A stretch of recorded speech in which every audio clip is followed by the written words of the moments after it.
अवधूत चिंतन श्री गुरुदेव दत्त श्री स्वामी समर्थ. माझ्या चॅनलमध्ये तुमचं सगळ्यांचं मनापासून खूप खूप स्वागत, आभार.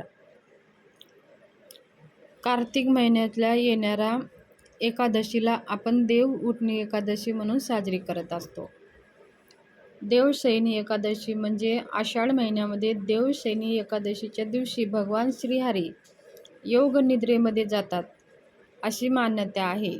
आणि देव उठणी एकादशीला भगवान श्रीहरी योग निद्रेमधून बाहेर येतात. म्हणून ह्या दिवशी आपण भगवान विष्णूची मनोभावी सेवा करायची असते. तसेच आपल्या घरामध्ये आपल्याकडनं काही ह्या चुका करू नये, म्हणजे भगवान विष्णूची आपल्यावर कृपा राहणार नाही आणि माता लक्ष्मीचीही कृपा राहणार नाही. म्हणून काही देव उठणी एकादशीच्या दिवशी काही चुका आपल्याकडने कळत नकळत होत असतात. तर त्या कोणकोणत्या चुका आहेत आणि भगवान विष्णूची पूजा कशी करावी, म्हणजे भगवान विष्णू सहित आपल्याला माता लक्ष्मीचं पण कृपा आशीर्वाद राहील. कार्तिक महिन्याच्या देवउठणी एकादशी विष्णू पूजेसाठी खूप खास दिवस असा मानला जातो. ह्या दिवशी भगवान श्रीहरी झोपेच्या योग निद्रेतून 4 महिन्यानंतर उठतात. हा दिवस म्हणजे देव उठणी एकादशी किंवा आपण प्रबोधिनी एकादशी सुद्धा म्हणतो. देव उठणी एकादशी 12 नोव्हेंबर रोजी साजरी केली जाणार आहे आणि त्या दिवशी सर्वार्थ सिद्धी योग सुद्धा आहे. म्हणून देव उठणी एकादशीच्या दिवशी खूप असे शुभ योग मानले जातात. ह्या दिवशीपासून लग्न, मुंडल, संस्कार, घरप्रवेश यासारख्या शुभ कार्य करायला सुरुवात होत असते. देव उठणी एकादशीच्या दिवशी भगवान विष्णू आणि माता लक्ष्मीची पूजा केल्याने घरामध्ये सुख, समृद्धी, धन, धान्य, आनंद राहते आणि दारिद्र्यता निघून जाते. पण देव उठणी एकादशीच्या दिवशी काही असे कार्य आहेत ते आपल्याला करायला मनाई आहे. ते कोणकोणते कार्य आहेत ते बघूया.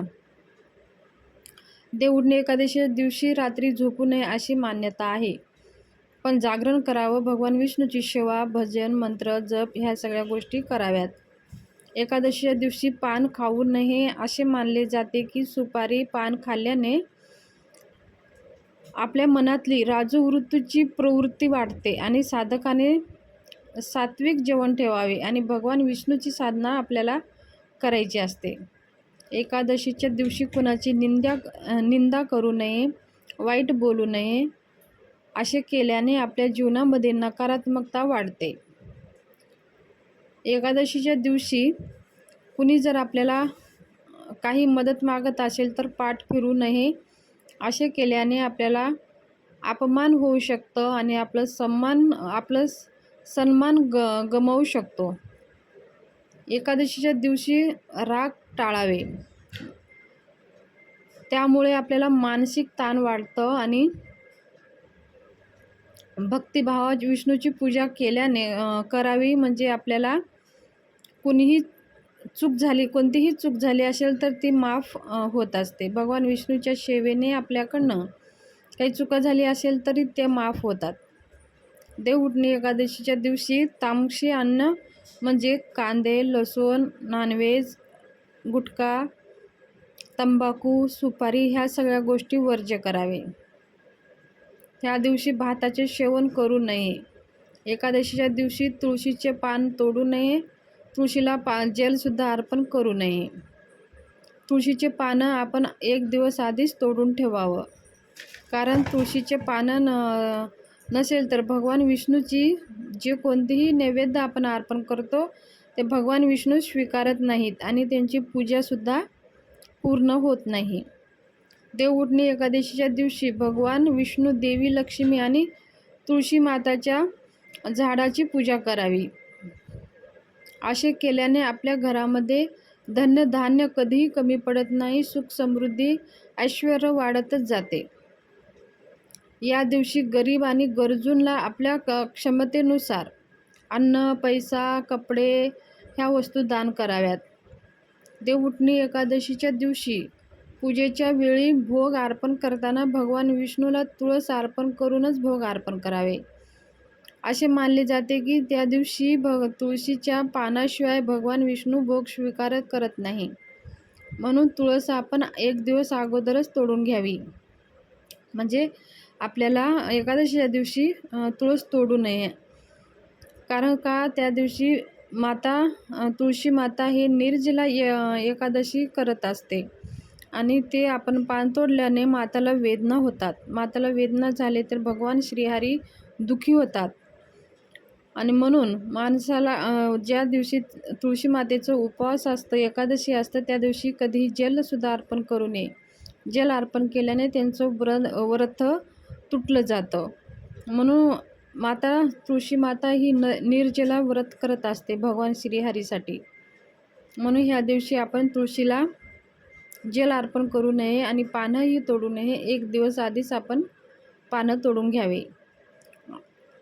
असे केल्याने आपल्या सगळ्या मनोकामना पूर्ण होतात आणि आपल्या घरामध्ये कधी दारिद्र्य येत नाही. आपलं सौभाग्य अखंड राहतं.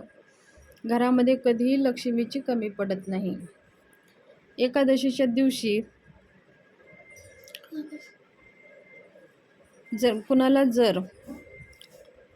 संतानविषयी समस्या जर असेल तर एकादशी दिवशीपासनं आपण भगवान बालकृष्णाच्या मूर्तीवरती संतान प्राप्ती मंत्र म्हणून त्याच्यावरती 108 वेळा म्हणून अभिषेक करून ते तीर्थ 140 दिवस ते तीर्थ घेतल्याने संतान प्राप्तीचे सुख प्राप्त होतात आणि ते एकादशीपासून सुरू करावं.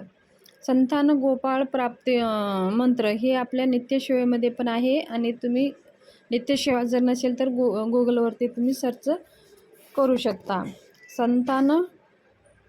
गोपाळ संतान प्राप्ती मंत्र या भगवान बालकृष्णाच्या मूर्तीवर अभिषेक करून ते तीर्थ पती पत्नीने दोघांनी 40 दिवस घेतल्याने संतान प्राप्तीमध्ये जे काही अडथळे येतात ते अडथळे दूर व्हायला मदत होते.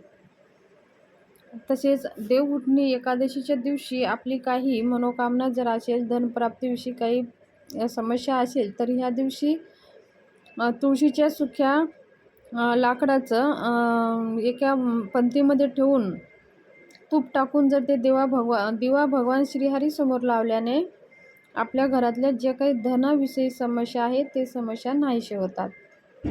तर ही देवउठणी एकादशीविषयी माहिती तुमच्याशी मला शेअर करायची होती.